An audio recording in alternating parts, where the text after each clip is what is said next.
باللہ من الشیطان الرجیم بسم اللہ الرحمن الرحیم الصلاۃ والسلام علیک یا رسول اللہ الصلاۃ والسلام علیک یا حبیب اللہ۔ آج کا میرے محترم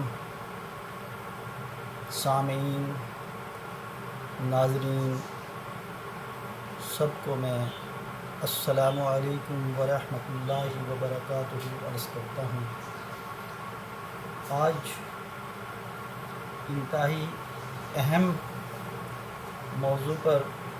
لیکچر دوں گا انشاءاللہ، جو قابل غور، قابل فکر ہونا چاہیے، جو ہے ہمارے ملک کا نظام تعلیم۔ آپ سب لوگ یہ بہتر طور پر سمجھتے ہو اور جانتے ہو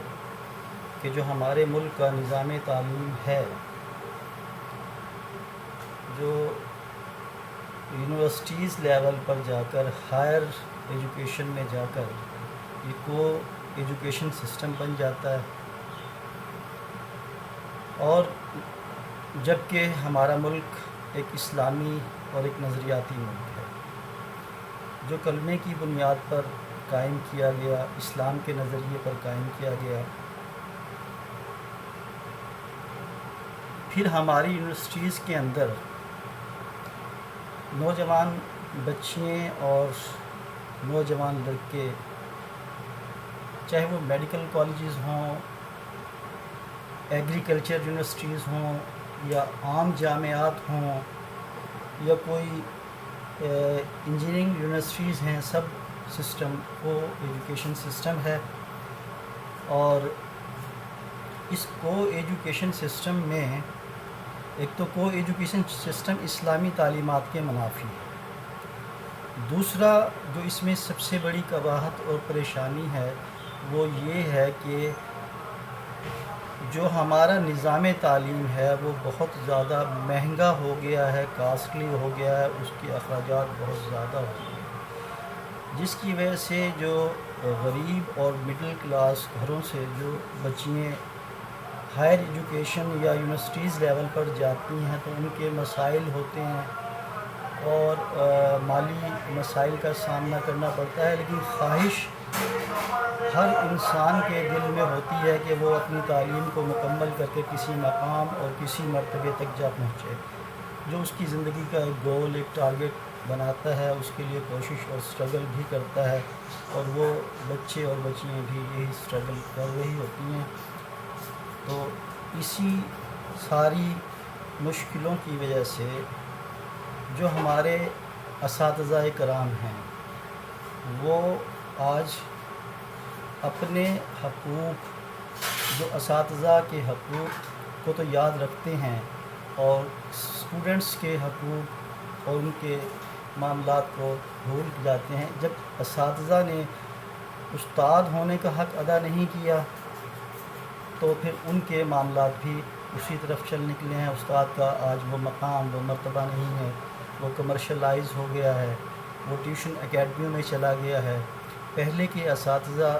اپنے اسکولوں میں، کالجوں میں بچوں کو اس حد تک پڑھایا کرتے تھے کہ اکیڈمیوں کا تصور ہی نہیں ہوا کرتا تھا۔ تو اب بغیر اکیڈمی، بغیر ٹیوشن کے گزارا نہیں ہے، جس کی وجہ سے بھی نظام تعلیم مشکل اور مہنگا ہوا ہے۔ اب میں اصل بات اور مقصد کی طرف آنا چاہتا ہوں کہ جو ایک استاد ہے اس کا مقام اور مرتبہ کیا ہے، اور وہ کس سیٹ پر بیٹھ کر یہ کام کر رہا ہے۔ ہم سب بحیثیت مسلمان سب بہتر طور پر جانتے ہیں کہ آقا حضرت محمد صلی اللہ علیہ وآلہ وسلم ہمارے اسلامی تاریخ میں سب سے پہلے استاد، مدرس تھے، اور آپ صلی اللہ علیہ وآلہ وسلم نے مسجد نبوی میں جو جامعہ قائم کی صفہ کے نام سے، جہاں پہ آپ صحابہ کرام رضوان اللہ اجمعین کو بیٹھ کر دین کی تعلیم دیا کرتے تھے۔ اب آج کا استاد اگر اس چیز کو خیال رکھے اور اس چیز کو اپنے ذہن میں رکھے کہ میں جس سیٹ پر بیٹھا ہوں یہ سیٹ کس کی مجھے عطا کی ہوئی، کس کا میں وارث بنا بیٹھا ہوں.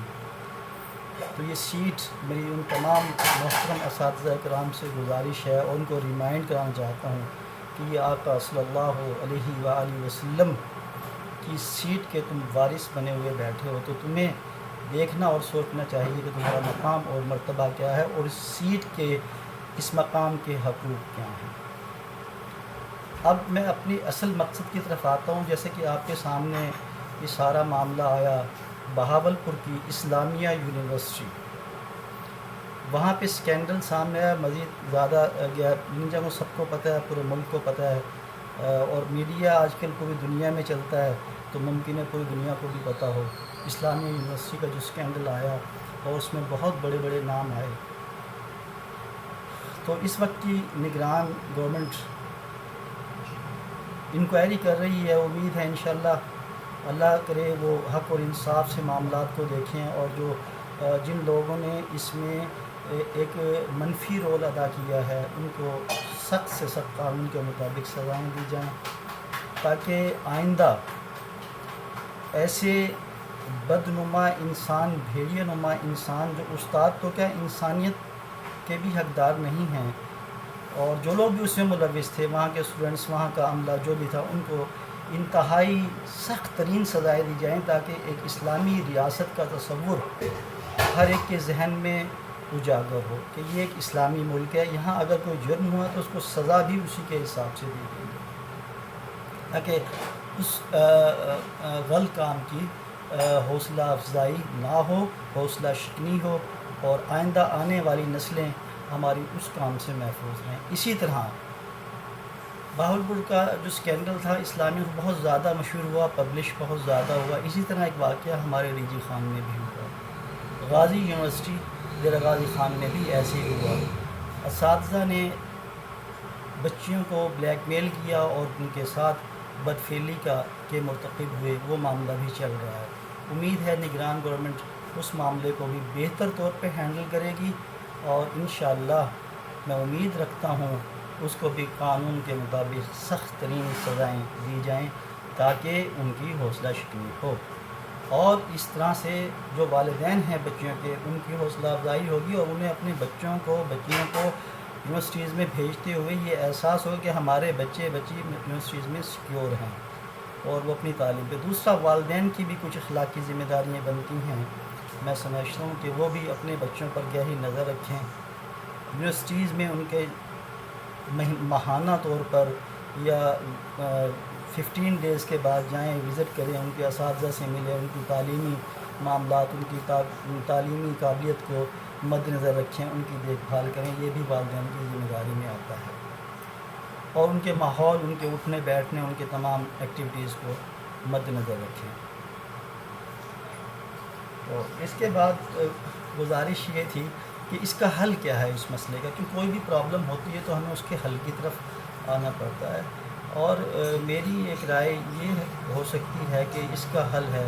کہ ہماری حکومتیں تعلیمی بجٹ میں اضافہ کریں. ہم بہت سارا پیسہ دیگر معاملات پر خرچ کرتے ہیں، لیکن تعلیم پر جو ہمارا بجٹ ہے وہ بالکل ہماری ضروریات کے مطابق نہیں ہے، اور بہت کم بجٹ،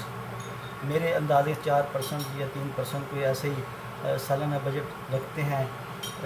صحیح طرح مجھے نہیں اندازہ ہے، لیکن میں اپنا ایک گیس بتا رہا ہوں، غالباً اتنا ہی ہوتا ہے کل بجٹ کا. تو